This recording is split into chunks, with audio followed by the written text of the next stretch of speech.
السلام عليكم. معكم سكوشا يحييكم بتحية الإسلام من ولاية بنزرت تونس. حياكم الله أحبتي في الله أينما كنتم في أنحاء العالم. سنتحدث عن قفص التزاوج. يجب أن يكون القفص العلو على الأقل 60 سنتيمتر، لأن الحسون يحب العلو، ولكن التجهيز هو الصح. تجهز الأنثى حتى في قفص صغير جدا تتزاوج لمن ليس له قفص كما أتحدث عليه. المهم تزيين القفص لبعث الطمأنينة في الأنثى، ووضع الأنثى من بعد الغيار مباشر في قفص تزاوج. أما عن الأعشاش فنضع الأعشاش عندما نرى علامات الجهوزية ظهرت على الأنثى. ليس من وقت وضع الأنثى نضع الأعشاش، لا، هذا خطأ، لأن كثرة الناس تضع الأعشاش ويجدها كلها فاش وتموت بها الفراخ لأنها تصبح أوكار الفاش.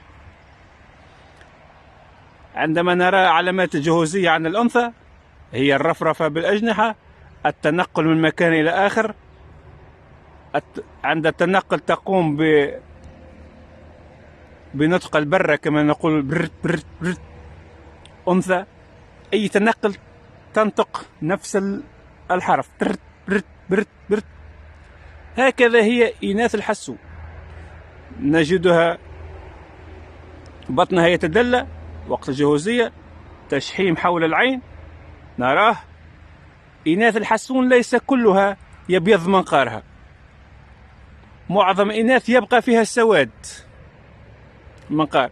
الساقين تبيض، ولكن توجد أنواع من الحسون لا تبيض ساقيها لزيادة الميلانين في الجسم، تبقى سوداء ساقيها ومناقيرها، لكن تجدها تغرد بصوت عالي ومثلها مثل الذكور.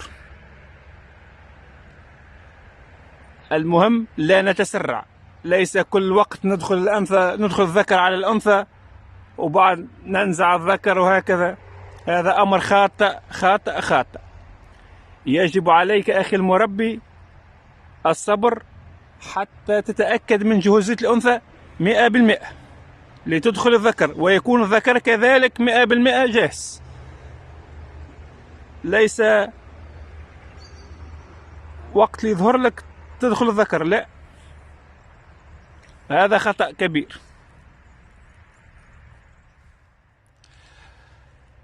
نتحدث على الإناث. الإناث أنواع في الجهوزية، يوجد من تصبح تأخذ وضعية التلقيح، ويوجد من تصبح تلف العش، ويوجد من لا يظهر عليها هذه العلامتين التي تحدثت عنها إلا عند تدخيل الذكر. ويوجد إناث حتى لو أدخلنا ذكر لا تأخذ وضعية التلقيح وتكون جاهزة ولا تأخذ وضعية التلقيح ولا تلف العش ولا تبيض، لأنها لم تطمئن للمكان.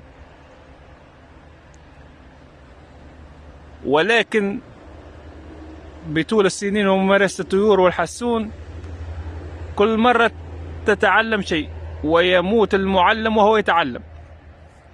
توجد إناث تبيض والذكر لا تتركه يلقح لأنها لم تعشق تلك الذكر. تبيض والبيض فارغ بلون كما نقول. هذه المشاكل التي يتعرض لها المبتدأ. إن كنت لك نقول مثلا 4 أو 5 حساسين في نفس البيت، يجب أن تعرف ما هي الأنثى التي اختارت الذكر المناسب وما هو الذكر التي اختارته. تصبح الأنثى تغرد نفس تغريد الذكر، وتصبح إن قربت لها تلك الذكر ترقص عليه وتتودد له وهو يرقص عليها كذلك. هو في قفصه وهي في قفصها، تتبعه أينما ذهب. الذكر تتبعه وهي في قفصها. هذه هي كل المؤشرات لإدخال الذكر على الأنثى. إخوتي، الذكر مؤشرات التغريد القوي: بروز عضوه التناسل، تجد الذكر يغرد مستقيم واقف رافعا رأسه ويغرد بصوت عالي، وعند التنقل تراه كأنه يتأرجح، فاتح ريشه، يتنقل كأنه بصعوبة يتنقل. هذه علامة الجهوزية عند الذكر. كثرة الذكور المنقار نراه وردي، كما نقول مروزي، وردي محمر، الساقين بيضاء، تشحيم العين كما قلت، التحنية تصبح غامقة، حمراء غامقة وقت قروب التزاوج. سبحان الله، تصبح قاتمة التحنية، اللون لماع، كل الريش زيتي. هكذا هي علامات جهوزية عند أنثى وذكر الحسوم. لا تتسرع أخي المربي، إن لم تفقه شيء فاسأل أهل العلم. وليس بالصعب تزويج الحسون، أمر سهل سهل سهل، ليس صعب. المهم تابع هذه الأبجديات فقط. دمتم في رعاية الله إخوتي، إلى فيديو لاحق إن شاء الله، مع السلامة.